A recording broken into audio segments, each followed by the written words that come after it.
Hello, and welcome to the hard sell, where the stick in the swill-bucket rattles back. You know what's not a hot advertising slot? Sunday afternoon. It can be tricky to sell commercials in that slot.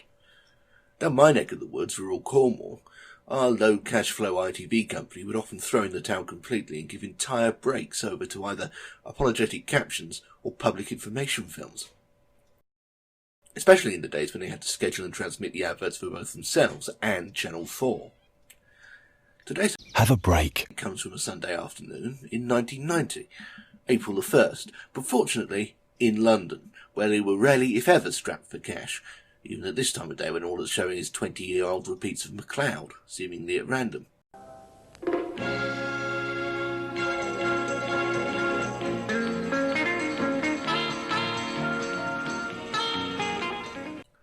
Only Dennis Weaver could trot down New York on a horse and somehow fail to look like a pillock. So what's next?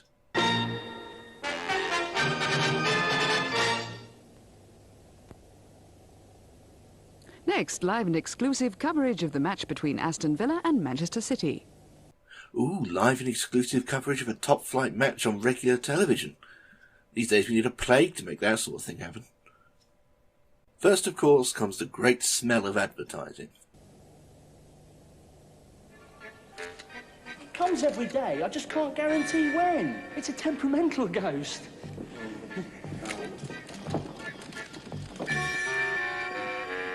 Now there's a monobrow almost as potent as my own.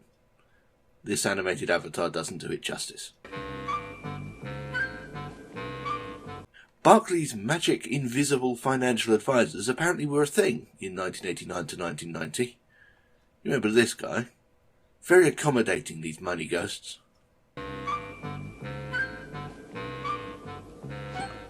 You're not the headless baron. No, I'm from Barclays. I think I may be able to help. Yes, I think you might. You see, with an unreliable ghost, it may be better to offer weekend breaks rather than hourly visits. And with a flexible loan, you could develop accommodation and even catering. Let's discuss this in my office. What gets me about this is how casual everyone is about the supernatural. This is clearly a world where ghosts are proven and known to exist. And some have actually got jobs in the financial sector, presumably due to being more boring than scary. Frankly, it's a surprise he thinks he can make money off of a haunted castle in the first place. Of course it's haunted. Everyone knows ghosts exist, apparently. If you're running a small business or thinking of starting one, talk to Barclays. Hi, Marlene. How's Muffy getting along? Oh, the little tyke's fine. Struth, I just heard about Muffy. Don't worry, Pete. He's pulling through. So I can come to the barbecue. Now this is a very 1990 advert. In fact, it couldn't really have been made any other year. First, the great Australian vogue of the late 80s and early 90s is at its zenith, more or less concurrent with America's. It worked out differently on either side of the Atlantic, though. They were into Yahoo Serious, Paul Hogan and surfing. We liked Hogan as well, but our main centre of gravity was their soaps, particularly Neighbours and Home and Away, which were then taking our little island nation by storm for some reason. Mr. Robinson? Yes. It's about your wife, Dr. Marshall. Yeah, well, tell me what's happening. Well, we've located the doctor's car Where? on the cliff top at Rocky Heads. What about my wife? I'm afraid there's no sign of her as yet. We just had a report the car was found abandoned.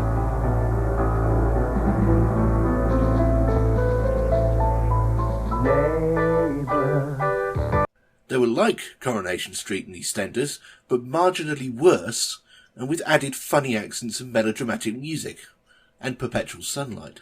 Also massively in fashion at this point, newfangled Statterlight television, of which there were currently, but not for much longer, two providers, BSB and Sky.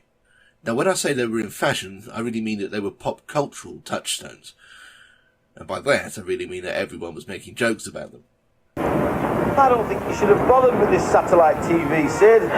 But in practice, they were also so expensive that no bugger actually had it yet.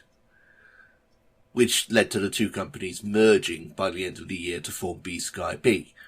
And that's a merger in the sense of BSB being utterly absorbed and largely abandoned. Anyway, all that has no bearing on this advert, which simply mixes the two major talking points for the sake of a commercial which eventually concludes that the product is okay, I suppose. It's the authentic Pilsner taste that makes Tennant's Pilsner good. Ciao Marlene, come sta Muffy? Oh, la piccola mascalzona sta benone. Struth, mi hanno appena detto di Muffy. But not that good. The slogan, you might remember, originated with Jerry Anderson and Viv Stanshall and their surrealist Private Eye character a couple of years earlier. I had a choice. My Tennant's Pilsner or Candy's Case. It was close, but not that close. Tennant's Pilsner. It's good, but not that good. And now here it is applied to a real-world scenario, where it inevitably feels less like a punchline and more like the advert itself simply can't summon up any enthusiasm for its own product. Good. Ciao Marlene, come sta Muffy? Oh, la piccola mascalzona sta benone. Struth, mi hanno appena detto di Muffy. But not that good. Comet have stacks of great-sounding compact disc hi-fi systems with up to 18 months interest-free credit. They'll sound even better. You know where to come. Also sprach Ray Brooks. It's the obligatory Comet advert. The lamented electronics store was a staple of commercial breaks in the 90s, with its inherently satisfying clicking closing shot. You know where to come. The intended pun on "you know where to come," Comet, never even occurred to me, partly because I was a kid and therefore dumb, and probably also partly because the words come and comet, despite containing the same letters, were sufficiently different to actively misdirect me. Something for a linguistics professor to think about and absolutely no one else.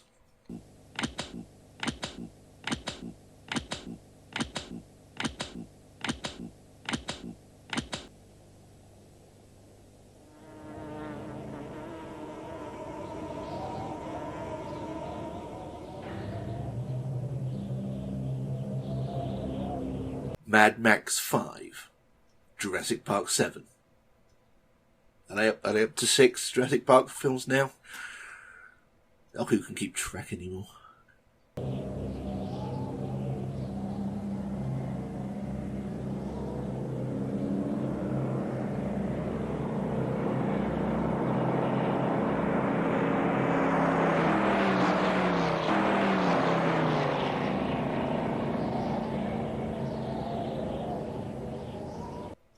This originally ran without the giant looming negative space typography, but clearly didn't get the message across well enough. This way, you can't miss it. If a performance engine could choose its own oil, it couldn't choose a better oil than Duckham's QXR. 8 out of 10 engines prefer Duckham's QXR. Castrol showed up a couple of episodes ago with their liquid engineering majigger. Well, here's their main competition, Duckham's. At that point, a brand name owned by BP, but apparently it didn't do great business for them. So eventually they just threw up their hands and bought the other guys lock, stock and barrel. And once BP owned the better-known and more internationally adaptable name Castrol, there was no particular reason to expend any energy whatsoever on the Duckham's name. And it became associated with vintage cars owned by men in tweed jackets and deerstalkers, until BP finally divested themselves of it entirely, shortly after Deepwater Horizon. The name is now owned by some very rich people from Kuwait, who are in the process of relaunching the brand, apparently. As I said, when the Castrol advert came up, you don't seem to see engine oils being advertised anymore. But I don't. I don't remember the last time I saw one, even in the middle of the afternoon. If I knew all about cars, I might know why this is. And then again, I might not. Aren't you glad you took the time to watch this programme? Hurry, hurry, hurry.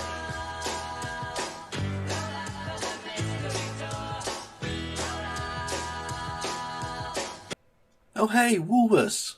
The even more lamented than Comet meat and potatoes department store that died ignominiously in 2009.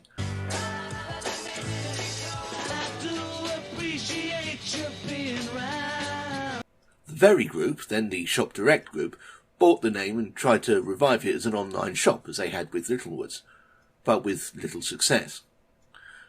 Partly because they already had Very and Littlewoods, and they all sold more or less the same thing. They still own the name, though, and it sits in Jimmy Cliffy and limbo, waiting for the dice to roll. Or alternatively, for someone else to buy it from Very and try again. Anyway, these are, if not the salad days, and certainly reasonably comfortable ones. Their adverts used to follow this format all the time, around this point. The faintly silent movie frame, the wry text above a montage of related imagery. Magical Mystery Tour and Help appear to have been released on VHS for $9.99. So that's nice. Michael Jackson still owns the early Beatles material at this point. Help me get my feet back on the ground. Won't you please help me, help me. For video, watch Woolworths. I looked out on the ice today. It was embarrassing. Why, let's face it, you're getting killed out there. Send your act down next Saturday, will you? This is an American advert imported more or less wholesale, and they're not even going to pretend it isn't. Hey, Coach, what kind of call is this? This ain't Pepsi. It's all you deserve, Penchansky. Let's get back on the ice, guys. Coach, shouldn't you have given him Pepsi? They're awful mad. Exactly. So that's the secret of the miracle on ice. Yes, all it takes for a losing hockey manager to turn the Mighty Ducks into Stanley Cup winners is giving them RC Cola instead of the sainted Pepsi, thus enraging them to the point that they win the game, or at the very least the fights during the game. It's all decidedly colder than what Coke were doing at the time, and not just because it's set on the ice. The real thing was busy being universal and humanist at the time, or white-toothed American youth and spiritless power balladry. Red, white and blue Pepsi, when they weren't doing the exact same thing and setting Michael Jackson on fire in the process, went ground level and billed itself as a taste of America. Well, Ubuntu Cola is better, and Fentimans is better than that. In America, a cola by any other name just isn't the same. The latest Black & Decker hammer drill is a little different. It's got a powerful double-level hammer action, 2-speed gearbox, and variable speed for screwdriving. Obviously the copy in this thing could be in Sanskrit for all I know about drills. But the real difference is, it's cordless. It's cordless, god damn you! Cordless, I say! It's cordless. Which, okay, I understand why that would be useful, because else you'd need 10,000 extension cords on a job like this one, I expect. It's notable how highly masculine and testosterone sodden it is. All industrial percussion, military greys, hardcore close-ups of exertion. Partly this is forced on it by the gimmick of not revealing until the end that it's cordless, you motherfuckers! But it's mostly just because it's for a power tool. While other traditionally masculine-oriented products made the crossover to lady-type pitching once the advertisers got a whiff of second-wave feminism, like cars and razors, and even eventually beer, power tools and the like never really made that pivot. Probably because in practice they are still perceived as being used mostly by men. Drilling holes, hammering nails into things, mixing cements, putting bricks on top of other bricks. Perhaps the last bastion of men's work as an exclusionary concept. Well, we're never going to take the equivalent last bastion of women's work from them. Nor do we particularly want to. The cordless drill with hammer action from Black & Decker. Tough, tough tools for tough, tough jobs for tough, tough boys. This is London Weekend Television, part of the ITV network. Oh, the adverts are over. What's next?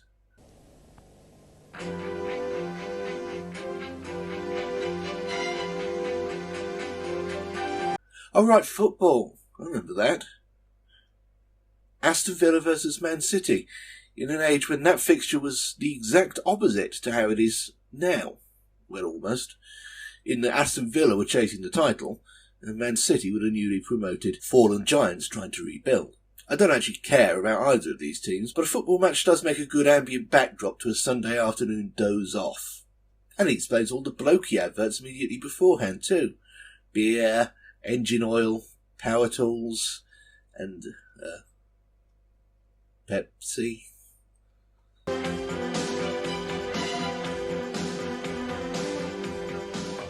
Yeah, I think most people would look upon this as the start of the run-in. And when you're in a position that we're in, then it becomes an important game. And certainly, Well, 3 sorry, points Graham, would but be you very, very lose nice. Thank you very 5-1. much. But you still get the England job in a couple of months. Life is stupid.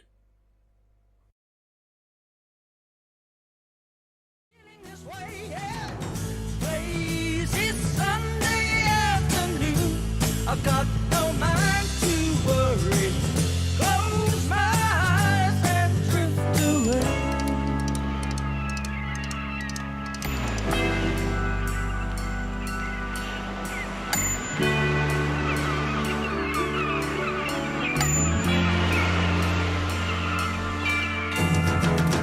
Lazy Sunday afternoon, I've got no mind to worry. Close my eyes and drift away. Close my mind and drift away. Close my eyes and drift away.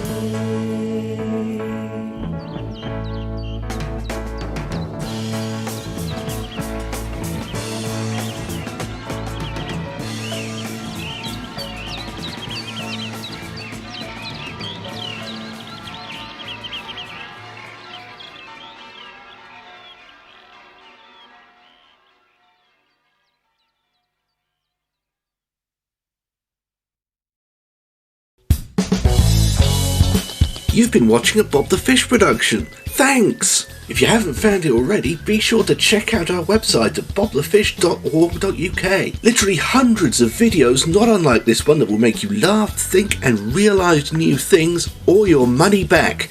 Which works out great because they're all absolutely free.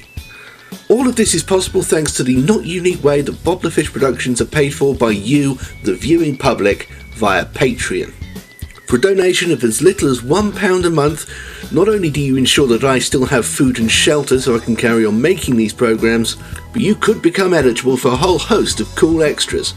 New video essays, special event live streams, all my content a week in advance, and my book on the history of the BBC, Rule the Waves, chapter by chapter as it's written. And some cake, if you go out and buy a cake and eat it while you're watching.